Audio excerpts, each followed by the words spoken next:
El Evangelio de Marcos, ya vamos a la altura del capítulo 11 y vamos a tener allí pues uno de los pasajes, podríamos llamar difíciles, ¿verdad?, de entender y asimilar. Marcos capítulo 11, vamos a ir al versículo 12, donde se nos dice: al día siguiente, cuando salieron de Betania, tuvo hambre, y viendo de lejos una higuera que tenía hojas, fue a ver si tal vez hallaba en ella algo. Pero cuando llegó a ella, nada halló sino hojas, pues no era tiempo de higos. Entonces Jesús dijo a la higuera: nunca jamás coma nadie fruto de ti. Y lo oyeron sus discípulos. Vinieron pues a Jerusalén, y entrando Jesús en el templo, comenzó a echar fuera a los que vendían y compraban en el templo, y volcó las mesas de los cambistas y las sillas de los que vendían palomas, y no consentía que nadie atravesase el templo llevando utensilio alguno. Y les enseñaba diciendo: ¿no está escrito: mi casa será llamada casa de oración para todas las naciones, mas vosotros la habéis hecho cueva de ladrones? Amén. Dios y Padre Celestial, hemos leído tu palabra y ahora te rogamos, te imploramos, te suplicamos que tú nos la expliques, que en la persona de tu Santo Espíritu seas hoy nuestro Maestro. Que cada alma, cada mente, cada ser humano aquí presente pueda entender plenamente cuál es tu propósito, cuál es, Señor, tu mensaje. Bendito seas, Padre Celestial, en el nombre de Jesús. Amén.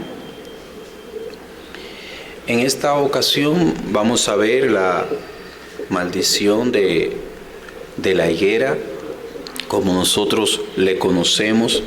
Hemos leído, ¿verdad? Hemos leído ya el pasaje de unos 2 versículos que recoge el evangelista Marcos. De acuerdo con el evangelista Marcos, lo que vamos a tratar hoy sucedió el segundo día de la semana. Recuerden que esta es la última semana del Señor Jesucristo en la tierra. Noté que nosotros cantamos algunos himnos que hablan de la cruz. En la próxima lo vamos a organizar para que vayan desde el ministerio, que fue el que cantamos, Pies Divinos, y después que vayamos concluyendo con aquellos que hablan de la cruz, a donde Él culminó. Ya esta es la última semana del Señor Jesucristo. Ya Él llegó a Jerusalén con todo el honor que le hicieron. Algunas personas lo entendían, otros no. Y Él llega al templo, ya es un poco tarde, Él solamente mira, no hace nada, y se va donde su amigo, posiblemente donde su amigo Lázaro en Betania. Al otro día sale temprano a volver hacia Jerusalén, y ahí nosotros nos encontramos en el camino, cuando Él está caminando de nuevo hacia Jerusalén. Sale de Betania, repito, y vuelve al lugar a donde Él se había quedado. Pasó la noche en Betania. Tal parece que salió muy temprano. Tal parece que no desayunó y en su humanidad experimentó hambre. Recuerde, estamos en el verso 12 del capítulo 11. Al día siguiente, cuando salieron de Betania, tuvo hambre. Ahí vemos su humanidad. Así comienza entonces esta narración. Al parecer, esta maldición pronunciada sobre la higuera es una gráfica, una ilustración con la que el Señor nos está dando una enseñanza que es el centro de lo que queremos hoy nosotros ver. Él se encuentra con una planta de higuera que eran muy comunes en la tierra de Palestina y se podían encontrar en cualquier lugar. Dice el versículo 13: y viendo de lejos una higuera que tenía hojas, fue a ver si tal vez hallaba en ella algo. Pero cuando llegó a ella nada halló sino hojas, pues no era tiempo de higos. El Señor Jesucristo, podríamos decir que de una manera diferente se acerca a el árbol, a la mata de higuera. Él, en su omnisciencia, él podía ver de lejos, no tenía que acercarse. Pero en esta ocasión donde él está viendo, mirando el fruto, si hay, si lo tiene o si no, dice que él se acerca. Usted se recuerda la vez pasada que él, sin que nadie le dijera, él le dice: mire, ustedes vayan a tal aldea, van a encontrar allí un pollino de asno, va a estar atado en tal lugar, y si le preguntan, ustedes van a decir esto, y todo sucedió así. Pero ahora él se acerca a la planta. En el verso 13 lo especifica en dos ocasiones. Dice que viendo de lejos una higuera que tenía hojas, fue a ver. Él la vio de lejos, pero él fue a ver si tal vez hallaba en ella algo. Pero cuando llegó a ella, nada halló. Ahí está la segunda vez, cuando llegó a ella, nada halló, pues no era tiempo de higos. La historia dice, el texto dice que no era tiempo de higos. La explicación que podemos encontrar en esto es que ustedes saben que la higuera daba su fruto. El Señor, déjenme comenzar desde el principio, la época del año en que esto ocurrió en la primavera, la primera estación del año. Los frutos usualmente de la higuera era en el verano que salían. Sin embargo, en la primavera, cuando brotan las hojas de toda la planta, ustedes saben que en el invierno las hojas pierden, las plantas pierden las hojas, perdón. Entonces en la primavera comienzan a brotar todas las hojas. La higuera, cuando comienza a brotar las hojas, también echa unos higos pequeños que también se comían. Ese era el anuncio de que ese año, para el verano, iba a haber muchos higos. Pero esta higuera no tenía ni siquiera esos frutos pequeños que se podían conseguir en esa época del año. Eso significaba que tampoco iba a parir, que era una higuera que cuando le tocara en el verano producir higos grandes, no los iba a producir. Me doy a entender, cuando salían los pequeños en la primavera decía que en el verano iba a haber higos grandes y abundantes. Cuando no había nada en la primavera, no había higos pequeños, eso significaba que en el verano tampoco iba a producir, o sea, que era una planta estéril o estaba enferma de alguna manera. Quiere decir que para esa época el Señor debía haber encontrado higos pequeños que también se comían. Quiere decir que aunque no era tiempo de la producción de los higos grandes, algo debió encontrarse que brotara junto con las hojas esos pequeños higos. Era, repito, una señal de que no iba a haber producción en esa higuera, aunque tenía todo el follaje. En otras palabras, esa higuera estaba anunciando que no iba a producir. Esa higuera estaba anunciando que solo en ella se quedarían las hojas. El Señor entonces pronuncia la condenación sobre esa higuera y después Él procede a lo que nosotros conocemos, ¿verdad? Como la limpieza del templo. Ambas cosas son simbólicas y hablan de la triste condición espiritual en la que estaba la nación de Israel. Retornemos a la higuera. La higuera estéril ilustra de una manera gráfica y visible que todo el ritual de la nación de Israel, todo ese montaje, todo ese culto que ellos llevaban a cabo y que estaban llevando a cabo en esa época porque estaban celebrando la Pascua, en esa semana pascual especialmente, era su celebración principal. Ese ritual se había convertido en algo vacío. Ese ritual lamentablemente se había convertido en algo sin sentido, sin significado, sin sustancia. La nación de Israel no había dado los frutos que Dios el Padre esperaba de ellos y que los había preparado para ello. En el pasado ya el Señor había utilizado ilustraciones, parábolas, utilizando plantaciones, elementos de la agricultura, para dar a entender la condición espiritual de la nación de Israel. Ellos se habían apartado del camino que Dios le había trazado. Por ejemplo, nosotros leímos al principio del servicio en Isaías capítulo 5 que dice, el verso 1, ahora cantaré por mi amado, el cantar de mi amado a su viña. Tenía mi amado una viña en una ladera fértil. La había cercado y despedregado y plantado de vides escogidas.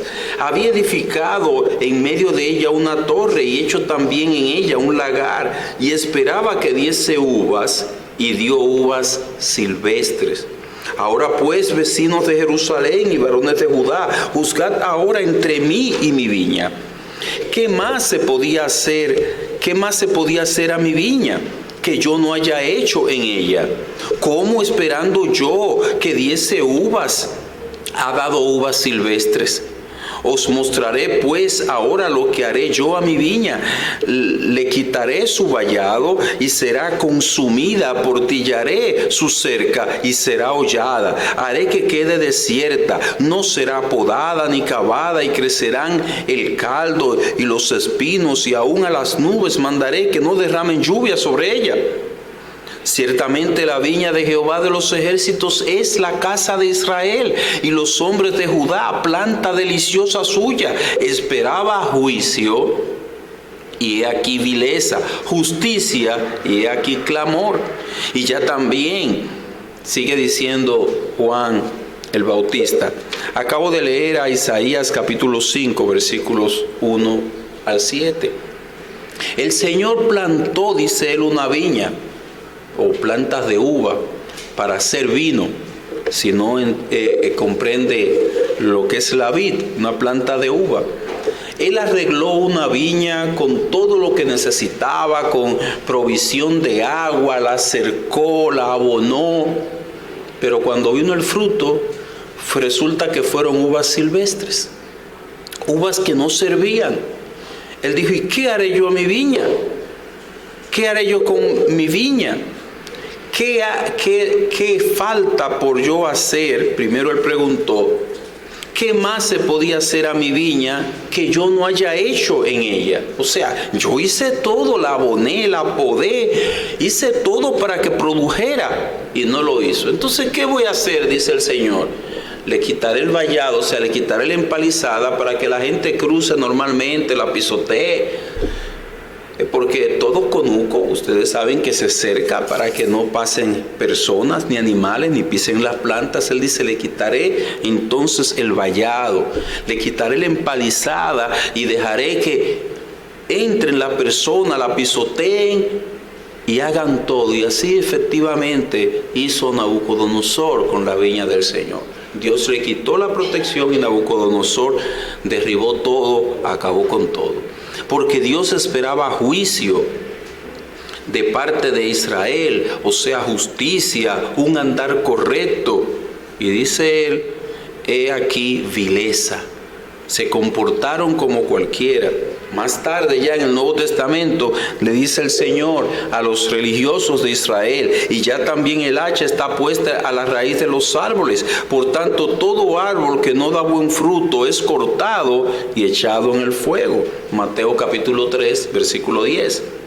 Dice también el Señor, todo árbol que no da buen fruto es cortado y echado en el fuego. Mateo capítulo 7, versículo 19.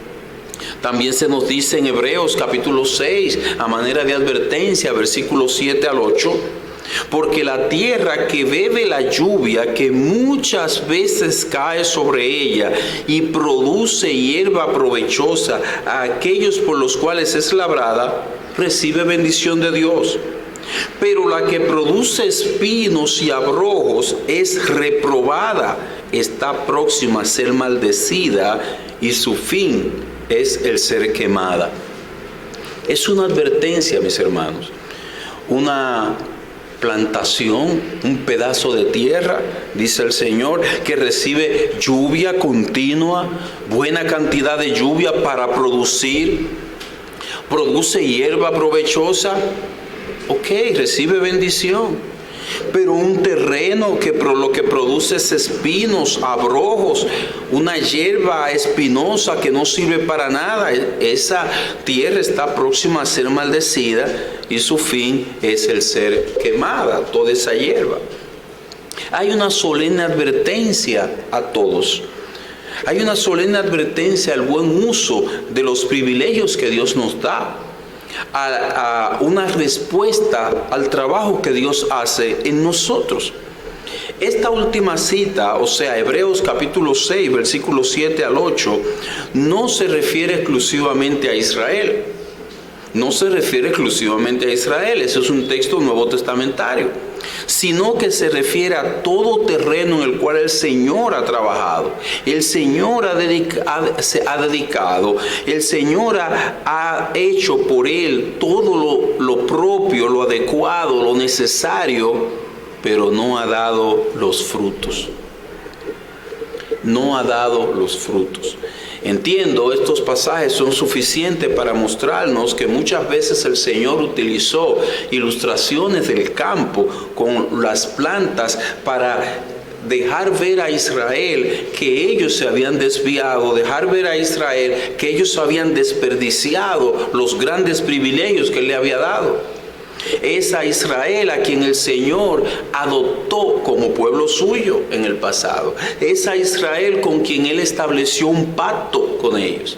Es a Israel a quien Dios le dio la ley de Moisés.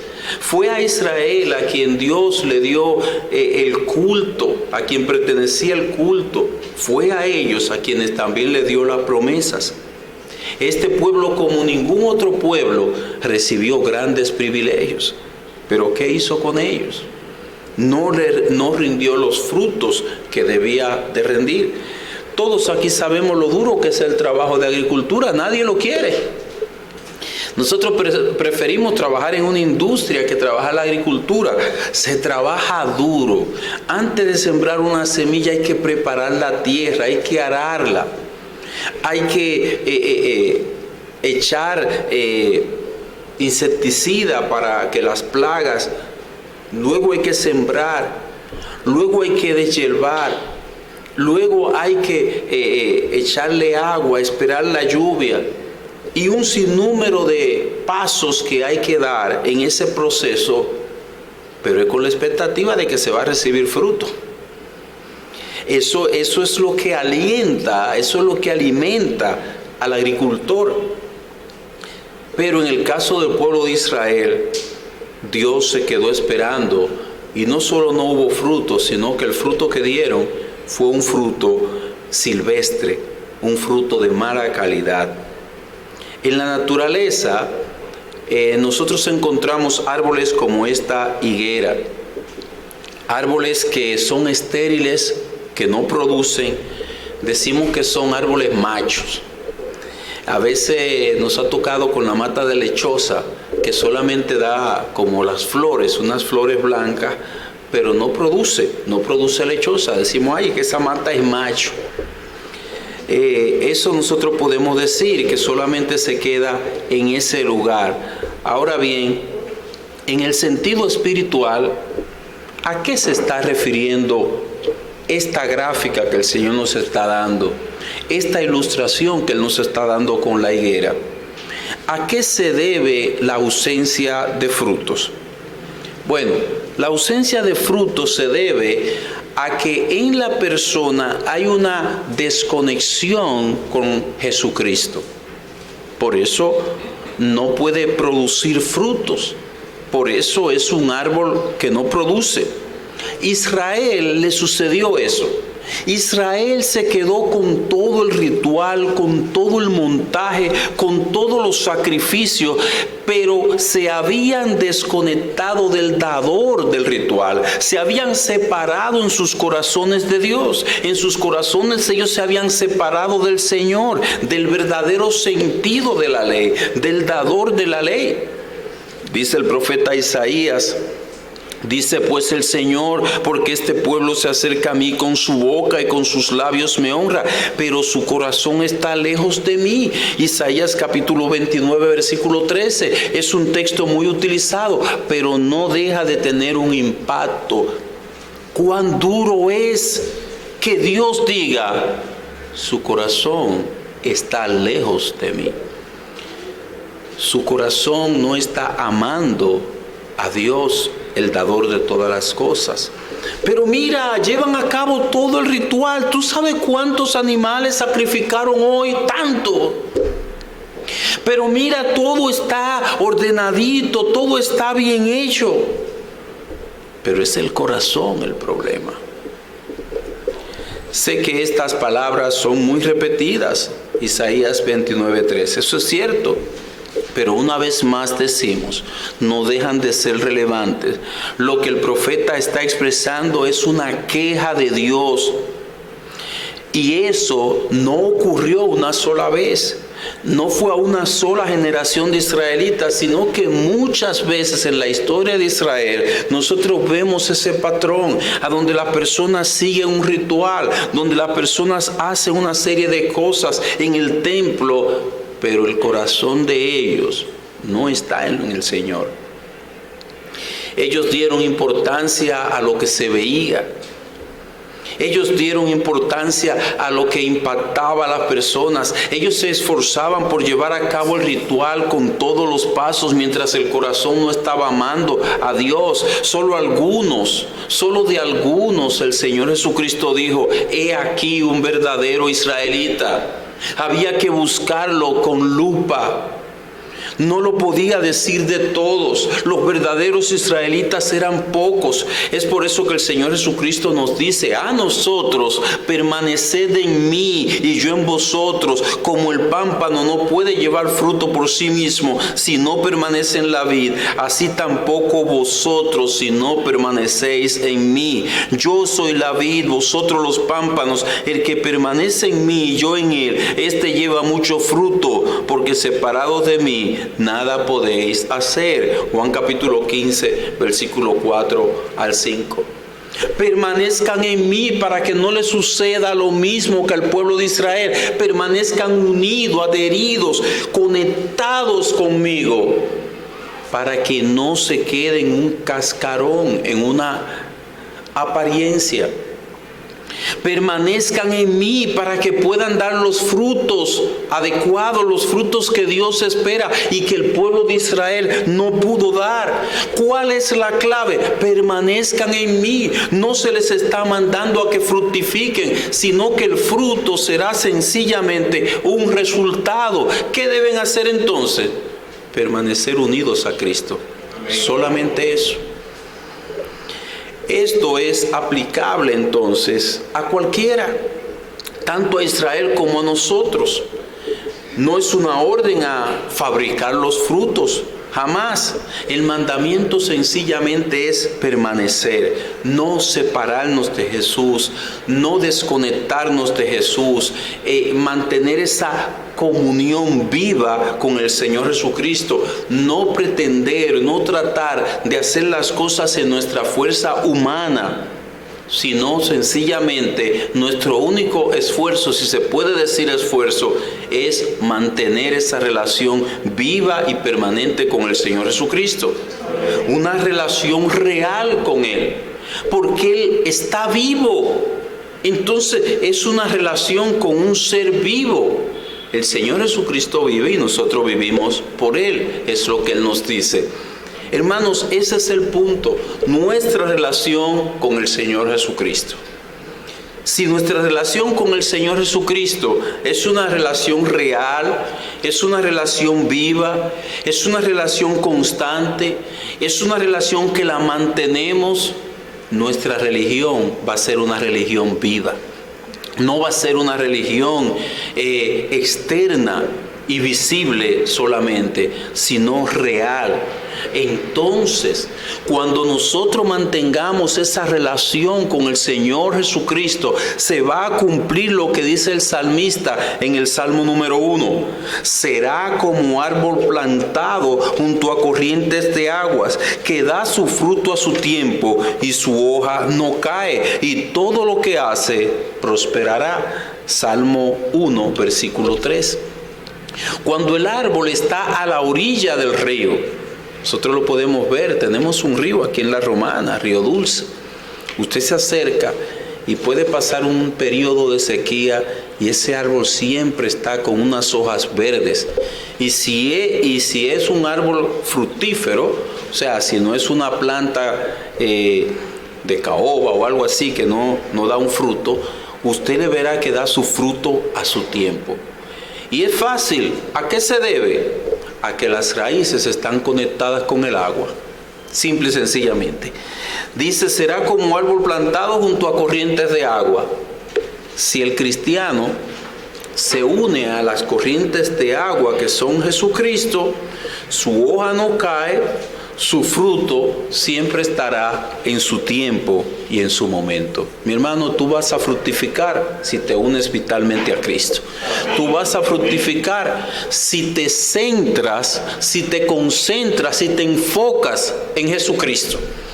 Y que cada día tu comunión sea con Él. Después lo otro va a derivar solo, va a caer por su propio peso. No se va a necesitar que tú lo fabriques, sino que todo lo otro va a fluir, va a surgir.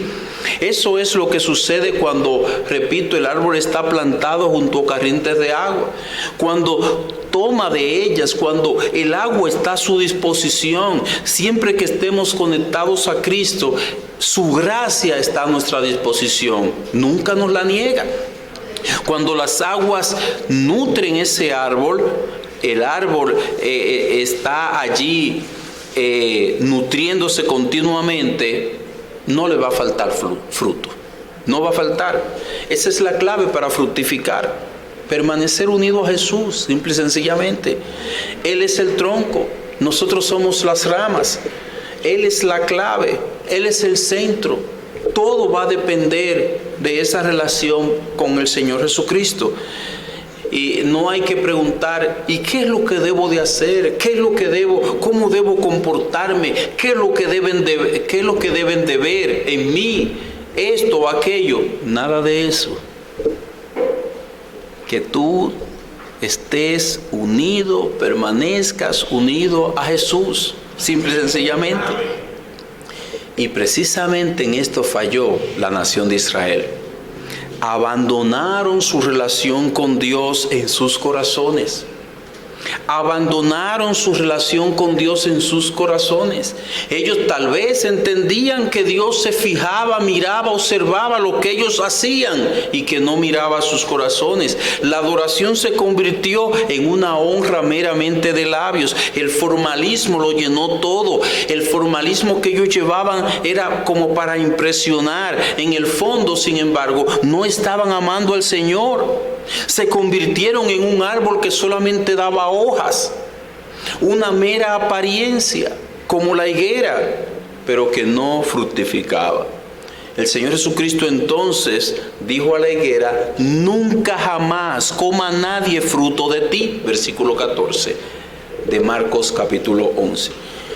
Nunca jamás coma nadie fruto de ti. La higuera se secó desde la raíz.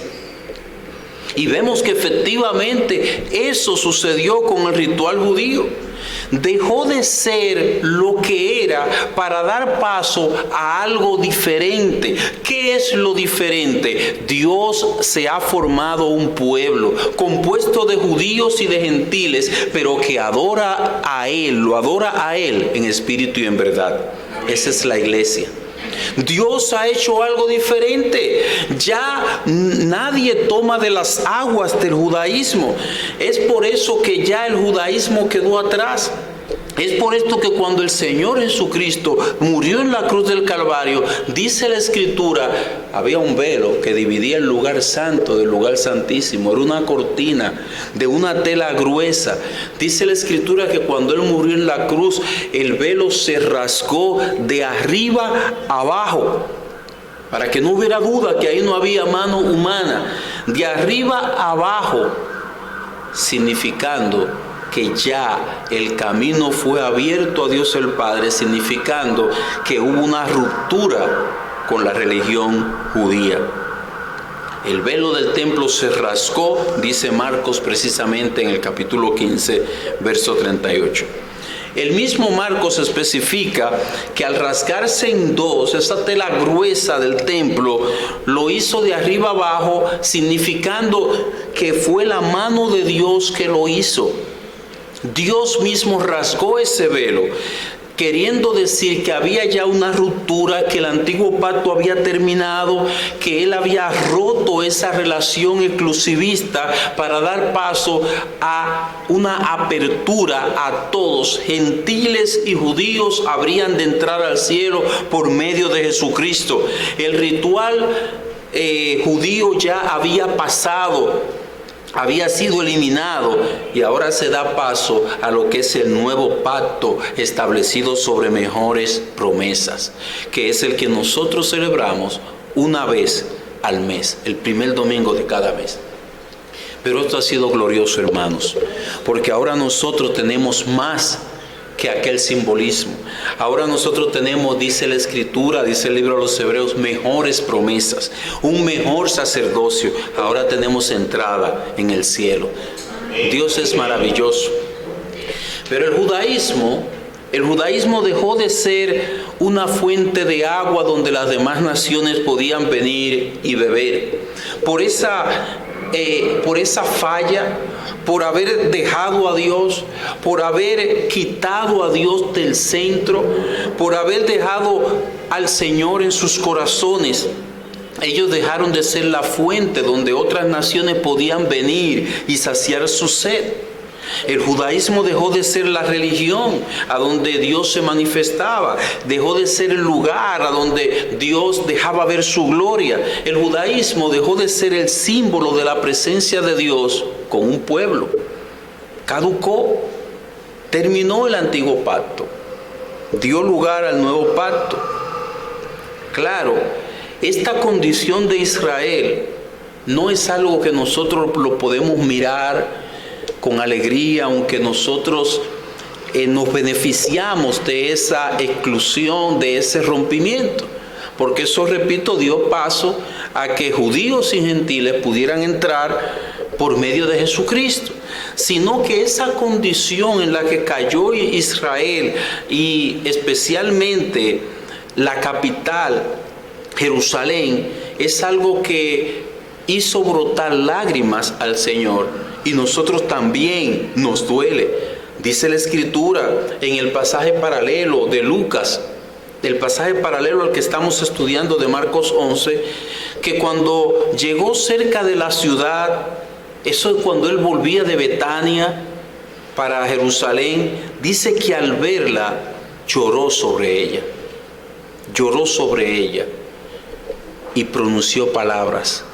Dijo: oh, si también tú conocieses, a lo menos en este día, lo que es para tu paz, ahora está encubierto de tus ojos. Lucas capítulo 19, versículo 41 al 42. Si tú conocieses al menos lo que es para tu paz, lo que es para tu bien. Parece cuando nosotros les hablamos a los jóvenes, ¿verdad? Pero muchacho, es para tu bien. Si tú entendieras lo que es para tu bien, si tú comprendieras, dice Jesús con lágrimas, lo que es para tu paz. Pero estando Él ahí, el Dios del cielo, no lo reconocían. Sus ojos habían sido cegados. ¿Por qué? Porque ya ellos habían abandonado a Dios en sus corazones, porque ya ellos estaban recibiendo el juicio de Dios, porque se habían apartado, porque ya ellos habían menospreciado los privilegios que Dios le había dado, porque las oportunidades que Dios le dio, ellos la echaron por el suelo. Prefirieron lo que impactaba, lo visible, y dejaron la religión de corazón. Para Jesús fue duro ver la ciudad, el centro religioso de Israel, la ciudad de Jerusalén, verla sumida en esa profunda ceguera, sin Él botar lágrimas de sus ojos. Fue duro para Él, al punto de que ellos llegaron a una ceguera tal que rechazaron a Jesús y pidieron que fuera crucificado, aún siendo este anunciado por los profetas. Sin embargo, a los suyos vino y los suyos no le recibieron. ¿Y tú? ¿Le recibes? ¿Has recibido a Cristo Jesús? ¿O tú te unes a la actitud de Jerusalén, a una actitud de ceguera, a una actitud de dureza, a una actitud a donde en lugar de recibir no solo le rechaza, sino que también se aparta y prefiere su propia religión? Hay personas que ellos confesionan, construyen, edifican su propia religión. Ellos sí dicen que ellos creen en Dios, pero a su manera. Ellos son los que llevan, los que organizan sus vidas. Ellos son los que dicen lo que es bueno y lo que es malo. Ellos son los que se encargan de enumerar las cosas buenas que ellos tienen. Esa es su propia religión. ¿Eres tú acaso uno de esos? Yo te invito a que tú recibas a Jesús. Que no permitas que tu corazón se endurezca, sino que tú lo recibas. Solo así tú podrás dar los frutos que Dios espera.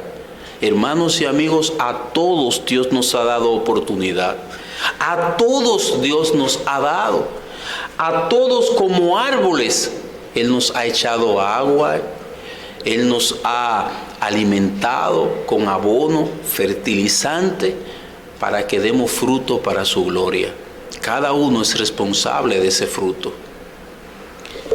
¿Qué harás tú con esos privilegios que Dios te ha dado? Quiere el Señor que tú no seas como Jerusalén. Que el corazón del Señor Jesucristo no esté llorando por tu actitud, por tu ceguera, porque tú mismo hayas formado tu propia religión. Y hay personas que la forman y están tan convencidos de que con esa religión ellos tienen que ser aceptos en el cielo, que a uno le da pena, porque Dios solamente es el que establece cómo uno llegará al cielo y lo ha revelado en su santa palabra. Y Él dice que tú tienes que recibir a Cristo para poder entrar al cielo. Amén. Finalmente, ¿qué nos enseña este evento de la higuera? Número 1, Israel, claro, lo hemos dejado en claro, había fracasado por no dar frutos para Dios. 3 años antes de este evento, Juan el Bautista había dicho que el hacha estaba puesta a la raíz de los árboles. Dice Juan, y ya también el hacha está puesta a la raíz de los árboles. Por tanto, todo árbol que no da buen fruto es cortado y echado en el fuego. Mateo capítulo 3, versículo 10. Tremendo error el de los religiosos de aquel entonces. No le dieron importancia. Los dirigentes religiosos no prestaron atención a ese mensaje. Entendamos entonces nosotros que el Señor espera los frutos que el pueblo de Israel se descuidó en dar. Mi amigo, el hacha está puesta, el juicio de Dios está a un paso. El hacha está puesta a la raíz de los árboles para cortar aquello que no da fruto. Eso es lo que quiere decir Juan el Bautista. No está lejos el hacha, no está lejos el juicio de Dios tampoco. En un momento, mi amigo, en un momento puede ser que Dios diga, ya terminaron tus oportunidades. Te he dado oportunidad de que tú recibas a Cristo y fructifique, porque sin Él tú no puedes fructificar. Pero tú has querido vivir a tu manera, de tu cuenta, haciendo tu propio esfuerzo y viviendo conforme a tu propia religión. En segundo lugar, Este evento nos enseña la necesidad de nosotros mantenernos unidos a Cristo Jesús mediante una sincera comunión con Él. Hermanos, la comunión con Cristo se cultiva diariamente. Si usted es de los que coge la Biblia debajo del brazo cuando se acuerda o el domingo usted no está cultivando una comunión con Cristo. No la está cultivando.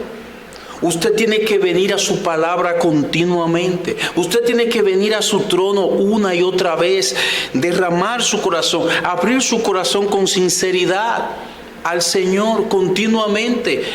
Eso no es a veces ni cuando yo me acuerdo, es cultivar una sincera y continua comunión con Él. ¿Para qué? Para poder fructificar. Es que si nosotros, Él dice, permaneced en mí, permanecer es diferente a estar, a veces sí, a veces no. A veces hay personas que es cuando su ánimo se levanta, se dispone muy bien para las cosas del Señor, pero otras veces su ánimo no está en eso. Eso no es permanecer. Permanecer es mantenerse unido a Cristo Jesús siempre, continuamente. Entonces, hermanos, este evento nos enseña eso, mantener esa viva comunión con Él. Este evento nos enseña a huir de lo que es mecánico. Este evento nos enseña a huir de lo que es aparente, a huir de lo externo, de lo que ven la gente, de lo que meramente es algo formalista, de lo que es meramente algo divorciado del corazón que busca honrar a Dios. Este evento nos enseña a huir apresuradamente de esto. Entiendo que nosotros estamos viviendo momentos, tiempos donde el cristianismo de ese entonces es muy parecido al de ahora, al que se vive ahora. ¿Por qué usted cree que los fines de año, Navidad, fiesta de Año Nuevo, el 31, ¿por qué usted piensa que Semana Santa las iglesias tienen menos personas, lucen vacías? ¿Por qué? Porque la adoración a Dios le damos menos importancia que recibir a unos amigos en casa. Ay, pastor, yo no pude ir porque es que llegaron unos amigos míos de mucho tiempo y tuve que atenderlos en mi casa. ¿Por qué? La razón es porque el corazón de muchos ya se ha apartado de su Dios. El corazón se ha apartado de su Dios. Ya lo que hay es una fría relación con Jesús, una apática relación con Él, donde no hay tiempo para abrir el corazón al Señor con sinceridad delante de Él, donde ya no hay tiempo para leer su palabra y hacer su voluntad con el deseo no de satisfacerme a mí, sino de honrarlo a Él en mi vida. Es muy diferente cuando nosotros buscamos hacer su voluntad para agradarlo a Él. Es muy diferente cuando nosotros buscamos conocer qué es lo que Dios quiere que yo haga para que Él sea honrado. Yo sé que se ha hecho muy popular esa palabra, no que la cumplamos. Es necesario que yo mengüe y que Él crezca. Eso lo dijo Juan el Bautista. Pero ojalá y que nosotros busquemos hacer la voluntad de Él, que nosotros menguemos, que nuestro gusto se vaya al piso y que Él sea honrado, que Él sea visto en nosotros. Entonces, hermanos, a eso se debe. Nuestro problema no es falta de tiempo. Nuestro problema no es que tenemos muchas cosas. Nuestro problema no es que me llega mucha visita. Nuestro problema no es que tenemos mucho trabajo. Nuestro problema es con Jesús. Es nuestra relación con Jesús. Muchos cristianos, incluso en sus conversaciones, usted no lo puede distinguir de un mundano, porque Jesús no es el centro. Jesús no es mencionado. Jesús no es tomado en cuenta. Dios ha dejado de ser el centro del culto en muchos lugares y ha venido a ser el humanismo. Se enseña, se explica, se hace un culto para que la gente se sienta bien, Cristo ha sido quitado de allí, entonces ha surgido el humanismo. En muchas iglesias lo que llama la atención no es Jesucristo, no es las virtudes de Cristo, no se presenta a Cristo, sino que es un conjunto de luces, un edificio pomposo, presentaciones artísticas, una buena música, pero el Señor Jesucristo ha dejado de ser el atractivo. El Señor Jesucristo ha dejado de ser lo que llame la atención del pecador. El Señor Jesucristo ha dejado de ser presentado en todas sus virtudes, en todo lo que Él es, como Rey de Reyes y Señor de Señores. El Señor permita que nos mantengamos unidos a Él para que esto no suceda. Que el Señor permita nos mantengamos amándolo solo a Él, de tal modo que de nosotros salga un olor a Cristo. Que en nosotros sea encontrada palabras de Cristo, parecido con Cristo. Que Cristo sea el centro de nuestras vidas. Vamos a orar. Dios y Padre Celestial, Altísimo Rey, te queremos dar gracias, Señor, por Jesucristo. Gracias por el amor que has puesto en nosotros por Él. Te pedimos, oh Dios, que concedas, que nos permitas reflejar a Cristo en todo nuestro andar. Que podamos reflejar a Jesucristo no porque fabriquemos nada, sino porque vivimos unidos a Él.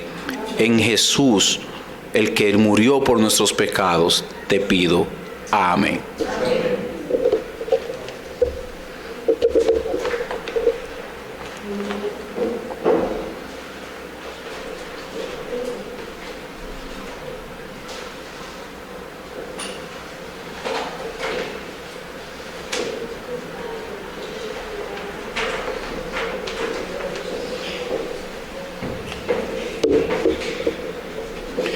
Cambien de posición, por favor, mis hermanos y amigos.